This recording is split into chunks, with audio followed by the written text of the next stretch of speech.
Premier League saying what are the boys saying, stuff like this. I've followed it a little bit. I saw that obviously some actions were taken by players. Yes, and it's in America. It's not here, but racism, Black Lives Matters, all these kind of things. They're all they will stay with us. Or dealing with it will stay with us for a long period. We have this issue already for a long time. So, and as long as people don't really get it and understand it, and really that we have to mention equality and stuff like this, it's for me it's really difficult as a human being to understand. But I realize that we have to, and but it's easy for me to say that we are all equal because we are. So easy, it's a fact, and that some people see that in a different way. I never understood in my whole life, and I'm 53 years old. I never get it, and will never get it. So whatever actions they take there, they will have their reasons for it, and I don't see it in a moment coming in England. But we have to see. We have to see. How I said, it's a worldwide issue, but in a moment, I think for some specific cases, it's there are real. Yeah, they think about proper actions in America because it's another thing happened which should never have happened, and so that's why the players there do what they do. But I don't see it coming in a moment in England. Thanks for your time, Jürgen. Thanks, Ben. We'll move to John Southall from the BBC now. John. Hi, Jürgen. How are you? Good, thank you. Good. Mikel Arteta yesterday said that this game doesn't really come at a great time for Arsenal, obviously, because the lack of preparation. Is that the same for you? Yeah. Would I want to play a proper game after 2 weeks preparation? No. But we know it for a while already. So it took a while until we had any schedule, but since we know it, yeah, we accepted it 100%. So we had now 2 weeks training.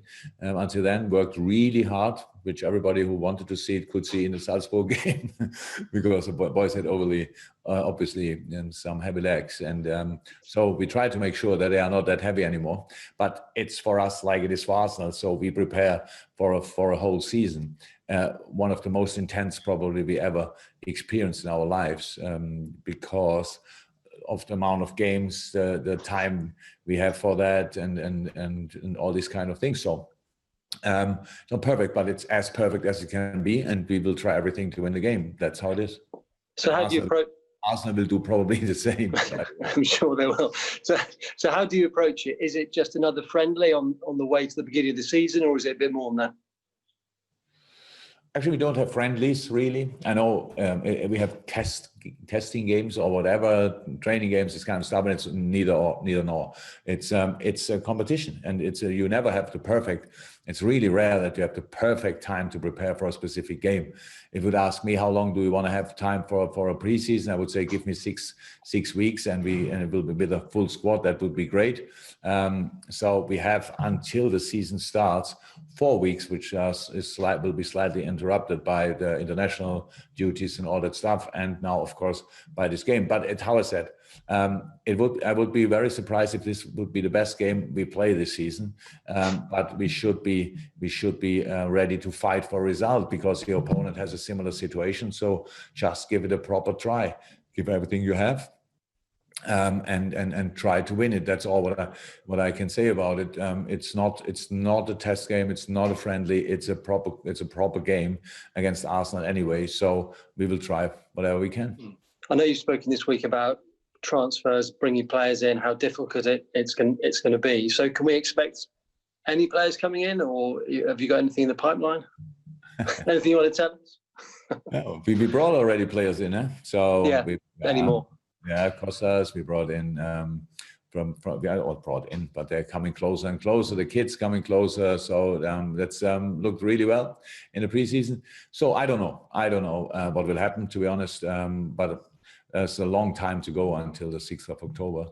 And so it will be interesting to see what other teams are doing. But we are more or less in our situation, and we will deal with our situation like we always did. I think the philosophy of this club is pretty clear. We always did that. We will see how much we can, or how much we want to spend, and all these kind of things. So nothing really to say about it. Okay, thank you, John. Much appreciated. We'll go to James Mountford, and then if you want one, James from TalkSport, so 2 James in a row, but James Mountford first for a question. Hello, Jurgen. Can I just get the injury situation, please, for the game tomorrow? Yeah.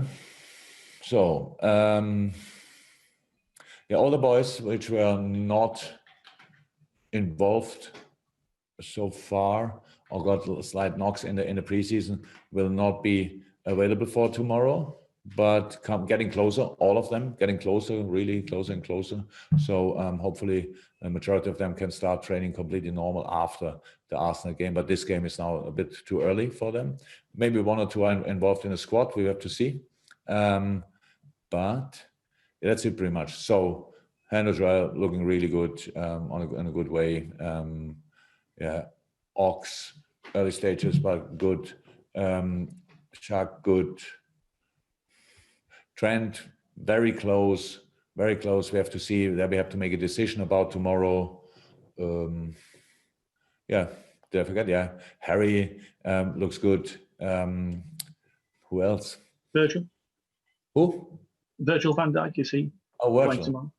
Yeah, no, he looks fine. He looks not good because he has obviously a little cut there, but apart from that, it should be fine. Can I just ask as well, a player who's obviously started for you in pre-season so far, Ryan Brewster, is he part of your first team plans this season, can I ask? Oh, in the moment he is. In the moment he is, and we have to see what will happen in the next few weeks or so. That's we wanna use Ryan, but want to help Ryan as well. So that's why we have to make decisions, but not now. Obviously, he looks really promising. I know goals are the most important thing in the football world. So he can score goals. That's good, and all the rest we will see. He's still a young boy, and especially on his position on number 9 up front, experience helps a lot. We have to see how we can give him the experience. Is it here? Is it somewhere else? It's just, I only mention it because it's not decided yet. Why should we? It's absolutely no reason for it to rush anything in that thing. He's our boy, and so now in the moment he's here, and he will be involved tomorrow on the squad for sure. And that's it. Okay, just before we go to James from TalkSport, Andy, I know you're on for PA. If you have a question to ask, let me know, please. If not, we'll go to Neil Jones. But next is James from TalkSport. Jurgen, can I ask you about Gini Wijnaldum? We know he's entering the final year of his contract. Would you like the club to try and extend that? I don't think any midfielder played more minutes in the Premier League than Gini last season. Look, that's an open contract situation, obviously. Otherwise, you would know probably, and that means we don't talk about that. That's all. I never did since I do press conference. So why should I change it now? So that's all. That's all between us and the player and all these kind of things. It's all good in the moment. So all fine. She looked very good in the preseason. Played obviously a couple of good seasons for us. So that's all I can say about that. Okay, I only have 2 more hands up for the open part of the press conference. Neil Jones, followed by James Pearce. We'll go to Neil first, and then we'll go to James Pearce. Hi, Jurgen. You okay? With regards to the season, obviously it's a shorter season. It's a shorter pre-season, and the fixtures come very quickly, one after the other. Does that mean that you need a bigger squad than maybe you would normally need for a normal season? Do you need more players around that you can use? So we will see. We've never been in a situation like that. If you get injuries, too many injuries during a season, you are never prepared for that. You can usually not do that or sort that problem beforehand with the biggest squad ever. So yes, numbers in the squad make sense. We have a big squad in the moment, a lot of young boys involved, but they're all promising and look all good and these kind of things. So the number of the size of the squad is absolutely okay in the moment. It's not probably have injured players and can take a bigger squad tomorrow to London, but still some players will not be involved. So that shows you that we have the numbers okay. Probably you talk about the quality and stuff like this. It's again nothing really to talk about. I'm happy with what we have, but we look constantly for improvements. The only difference is we look for improvements as well internally. How can we improve the players, and how can we make them more ready for the specific occasions? And that's what we do. But is the biggest squad ever the solution for the next season? I don't know. We will see how it is. But it's nothing really to say. It will be intense, but nobody's moaning in the moment. We are all happy that we can play it all. So it's just 2 weeks preseason and then playing such an important game tomorrow. It's not idle, but nobody would moan because we are happy we can play these games. And then 2 weeks after that, we start the season. And from these 2 weeks, 10 days, I think roundabout, a lot of international players are away. It's a perfect no, but nobody moans because we take it. We're just happy that we can play again. And that's how we have to approach the whole season. There's no, the time is still uncertain for all of us, not only in football, but in football as well. The situation is not sorted where we are all living in, and so we should not deal with it like it is sorted. We have to show responsibility for a lot of people in the world, in the countries, and in the club, and especially here. And so that's what we try to consider.